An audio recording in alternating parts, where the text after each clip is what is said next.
En 1990, c'est le bras de fer, une lutte au sommet entre deux pilotes et deux écuries légendaires. Senna contre Prost, McLaren contre Ferrari, l'apogée de rivalité iconique de la Formule 1. Mais 1990, ce sont aussi des outsiders, des pilotes et des écuries qui sortent de l'ombre et qui brillent aux yeux de tous. Épisode 02 de cette Season Review et j'invite ceux n'ayant pas vu les deux premiers à les visionner afin de bien comprendre le contexte. Quant aux autres, je vous souhaite un bon épisode. Direction le Brésil pour cette deuxième manche et pour la première fois en 10 ans, direction Interlagos à Sao Paulo.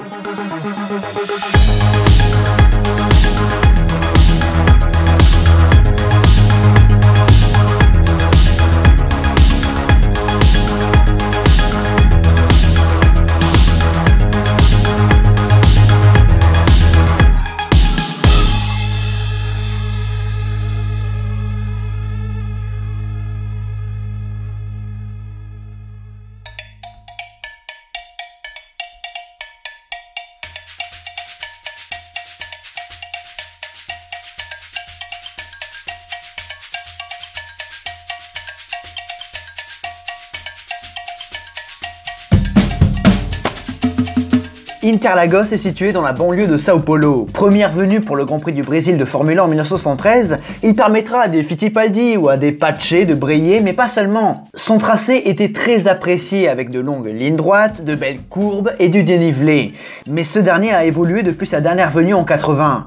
De 81 à 89, le Grand Prix du Brésil se tenait à Jacarepaguá, non loin de Rio de Janeiro. Sauf que l'état du circuit Carioca devait être amélioré. Sauf que les finances n'étaient pas au beau fixe et Eccleston a tout simplement rompu le contrat. Donc, adieu Rio et Bernard s'est tourné dans un premier temps vers Brasilia avant de se rabattre sur Sao Paulo. Ville natale d'Ayrton Senna, donc commercialement parlant, c'est pas mal. Sauf que le circuit d'Interlagos est vieux et beaucoup de choses doivent être refaites. Et les moyens y sont mis pour. 20 millions de dollars de réaménagement et au final, des infrastructures dignes des standards de la Formule 1. Mais il n'y a pas que les infrastructures qui changent, le tracé est également modifié. Afin de bien faire les choses, les designers sont appuyés sur l'expertise de certains pilotes et notamment Alain Prost. Le circuit passe donc de 7,8 à 4,3 km, mais malgré ce raccourcissement, les caractéristiques d'Interlagos sont conservées. Ligne droite, courbe, vitesse et aspect physique très important avec beaucoup de demandes techniques, notamment au S de Senna ou encore à Ferradura. De plus, étant un circuit anti-horaire, les muscles vont souffrir. Pas de doute, c'est un circuit d'homme, comme dit Philippe Alliot. Au fil des années, cette version d'Interlagos s'avérera être l'un des meilleurs circuits de Formule 1 de tous les temps. Mais le contraste entre la modernité du circuit et la situation du peuple brésilien, juste à côté, de l'autre côté des barrières, c'est assez saisissant. C'est la merde. La grosse merde. Alors, je vais pas m'étaler sur le sujet parce que c'est pas ma spécialité et d'autres le feront mieux que moi, mais sachez que cette situation précaire au Brésil déteint sur la Formule 1, et notamment sur les transactions bancaires qui sont un véritable calvaire. Voilà qui pourrait emmerder Eccleston.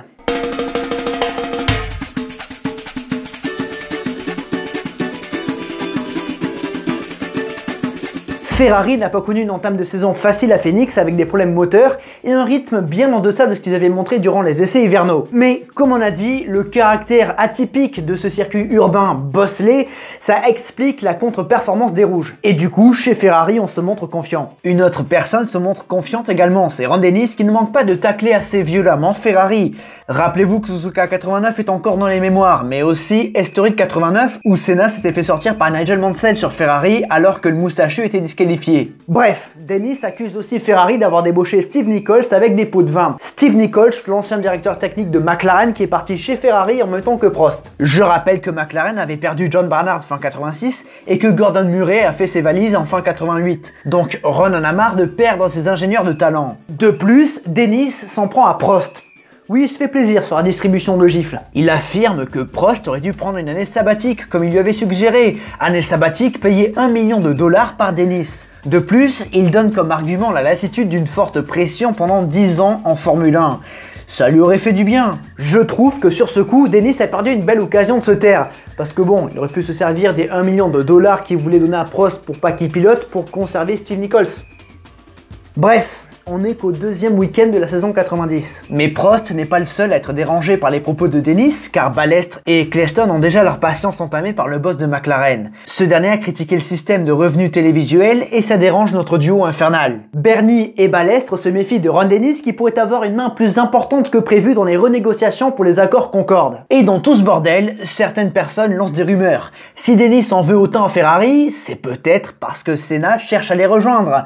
Il n'en faut pas plus pour enflammer le paddock et Dennis réagit à ces rumeurs en approchant Jean Alesi, en lui demandant de ne signer aucun contrat pour le moment.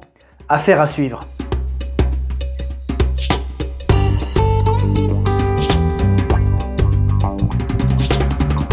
Ayrton Senna est brésilien et il est pauliste. On ne pouvait pas faire plus à domicile pour le champion du monde 88 et pour l'actuel leader du championnat. L'un des plus grands rêves d'Ayrton est de gagner chez lui, au Brésil. Abandon en 85 et en 87, deuxième en 86 derrière son ennemi Piquet, problème de boîte de vitesse au lancement du tour de formation en 88 et départ des stands puis disqualification, et en 89, il s'est accroché avec Berger au départ. Bon, on ne peut pas dire qu'il a toujours été chanceux chez lui, et malgré le raccrochage un an auparavant, les deux pilotes McLaren passent quelques jours ensemble avant le Grand Prix. Une belle relation se forme entre ces deux hommes. Quoi qu'il en soit, Senna est bien entouré pour appréhender ce gros défi et ses supporters répondent présents. Ayrton est un dieu à Sao Paulo et au Brésil. Pourra-t-il s'imposer ? Plus loin dans le paddock, Gérard Larousse s'inquiète du futur de sa collaboration avec Lamborghini et Alex Caffi va reprendre le volant de son Arose après sa chute à vélo. Quant à Emanuele Pirro, son retour devra attendre. Pour le moment, c'est Gianni Morbidelli qui conserve sa place. Chez Brabham, les soutiens de Middlebridge s'avèrent précieux et Gregor Wojtek ne devrait pas aller plus loin dans l'équipe que le Grand Prix du Brésil. Son remplaçant est déjà connu car il s'agit de notre fils de Sir Jack Brabham, David cette fois. Donc Gary Schleif et David chez Brabham. C'est l'heure de la préqualification à Sao Paulo et les Lolas se distinguent en assurant leur suite de week-end aux deux premières places. Olivier Grouillard et Yannick Dalmas passent également. Les deux Heureux Bruns, l'autre AGS de Tarquini, la Colini de Gachot et la Life de Brabham s'arrêtent là. La Life n'a d'ailleurs parcouru que quelques mètres avant de couler une bielle. En qualification, les trois premières lignes sont très organisées. Pole position de Senna devant son équipier Berger, les deux Williams de Boutsen et Patrese occupent la deuxième ligne, et les Ferrari de Mansell et Prost la troisième. Jean Alesi et Martini s'illustrent une fois de plus. Bonne performance pour Philippe Alliot avec le 10e temps, alors que les Benetton sont un petit peu plus loin. 13e pour Piquet et 15e pour Nannini. Morbidelli, Barilla, Suzuki et Nakajima sont assez loin de leurs coéquipiers. Bonne qualification pour Grouillard avec sa modeste Osella qui se trouve 21e, et déception chez Warwick seulement 24e. Yannick Dalmas est le dernier qualifié. Les deux Onyx ont eu des soucis techniques, tout comme les Leyton House qui sèment le doute dans la tête d'Adrien Newey, qui va devoir trouver des solutions rapidement.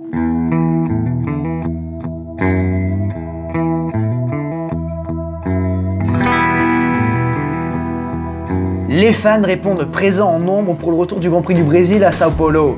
La météo est bonne et pas de chouva prévu. Mais j'ai pas le droit de me promener dans les stands, merde alors. Enfin. Jean-Marie Balestre se fait embêter dans les stands alors que chez Ferrari, Prost a le sourire après son meilleur temps au warm-up. Les supporters brésiliens n'ont Dieu que pour Senna alors que les 26 bolides se mettent en place.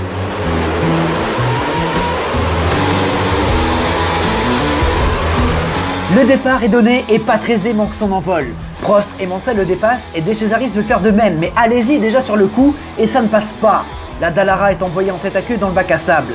Premier abandon du Grand Prix.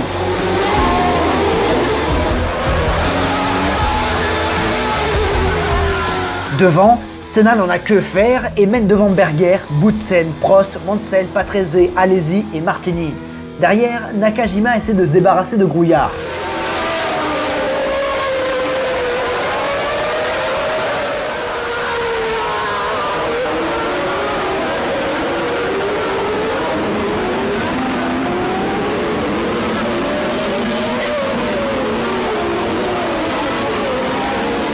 Les deux McLaren et Boutsen semblent avoir beaucoup de rythme et creusent déjà l'écart.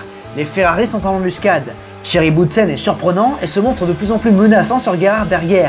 Le Belge prend l'aspiration sur l'Autrichien et porte une attaque au premier virage. Excellent début de course pour le pilote Williams. Derrière, ça se passe moins bien. Alboreto attaque Grouillard au même endroit, mais le Toulousain se rabat sur la Rose et les deux pilotes s'accrochent. La Osella décolle et atterrit dans le bac, abandon du Français.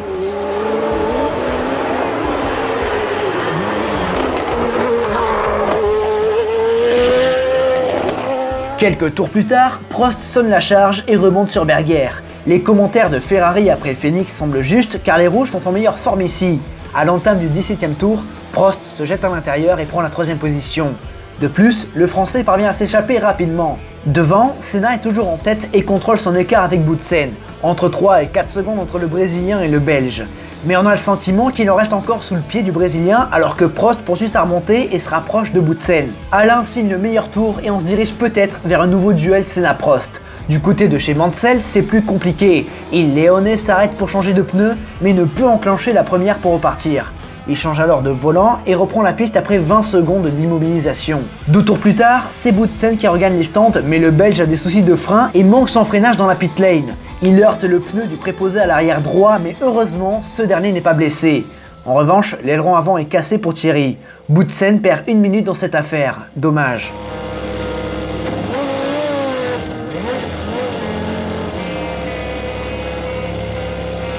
Senna, Prost et Berger s'arrêtent dans les tours qui suivent et tout se passe bien pour eux. Après la salle d'arrêt pour les hommes de tête, Senna compte plus de 12 secondes d'avance sur Alain Prost alors que nous sommes à la mi-course. Il reste encore du chemin, mais une première victoire au Brésil se profile. Mais au 41e tour, Ayrton Senna s'accroche avec son ancien équipier Satoru Nakajima au virage de Cotovelo et l'aileron avant de la McLaren se brise. Énorme déception pour le poliste décidément maudit à domicile. Il rentre au stand dans la foulée et perd 26 secondes. Senna a la rage et Prost a pris les commandes du Grand Prix du Brésil. Berger est 2e et Senna ressort 3e. Ayrton attaque mais les positions sont figées dans cette deuxième partie de Grand Prix.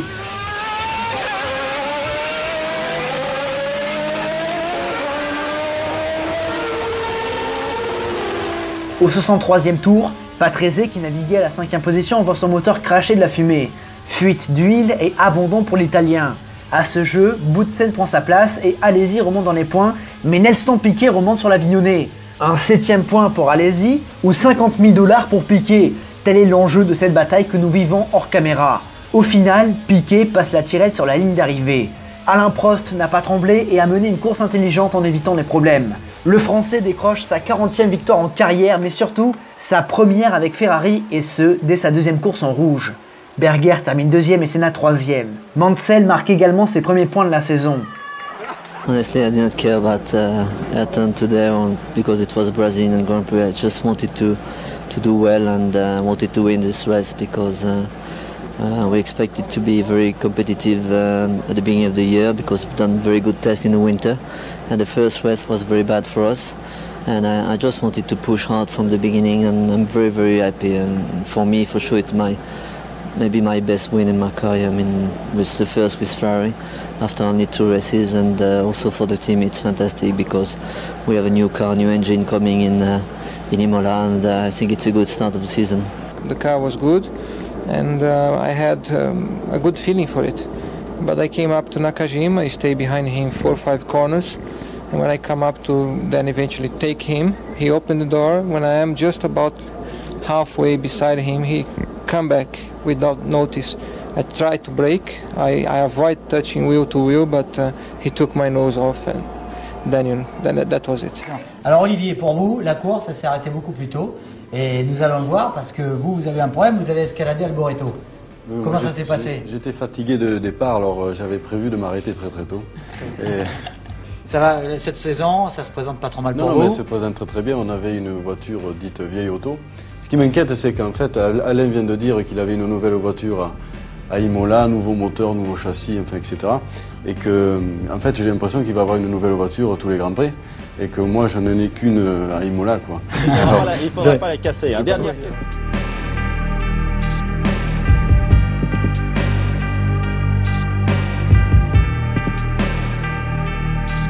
Prost est évidemment très heureux de cette victoire et fond en larmes dans le parc fermé. Celle-ci est importante. Du haut de son expérience, Prost pique légèrement Senna qui a été trop optimiste. Le Brésilien le sait et il l'avoue. Mais le poliste est en larmes d'avoir gâché une telle occasion. Quant à Nakajima, il se confond en excuses envers son ancien équipier et lui jure qu'il ne l'a pas fait exprès. Quant à Ron Dennis, il affirme avoir perdu la bataille, mais pas la guerre. Décidément, il est bien inspiré ce week-end. Il est confiant quant à la supériorité de sa McLaren, mais Prost réagit. Il y a encore du boulot et comme il a bien remarqué, travailler chez Ferrari c'est bien particulier. Mais sa voiture est rapide et il affirme qu'il avait les moyens de remonter sur Senna à la régulière. Bref, il semble que le Grand Prix du Japon 89 n'était pas en finale, mais qu'une étape dans le duel Senna-Prost. Côté championnat, Senna compte 4 points d'avance sur Alain Prost. Boutsen, Berger et Alesi sont 3e à égalité. Côté constructeur, McLaren est devant Ferrari et Tyrrell est sur le podium provisoire. Mais ce n'est que le début de la saison. La F1 se dirige en Europe pour le Grand Prix de Saint-Marin et après une victoire Ferrari, les tifosi nourrissent beaucoup d'espoir. Et ils vont être surpris. Mais ça, c'est pour le prochain épisode. J'espère que cet épisode 02 vous a plu, vous savez ce que je vais dire. Si c'est le cas, vous savez quoi faire sur la plateforme. Je vous invite également à aller voir Ed l'Oméga et le soutenir, je vous ai mis ces liens en description. Quant à moi, je vous donne rendez-vous lundi prochain, 21h, en première sur YouTube pour l'épisode 03 de 1990, Le Bras de Fer.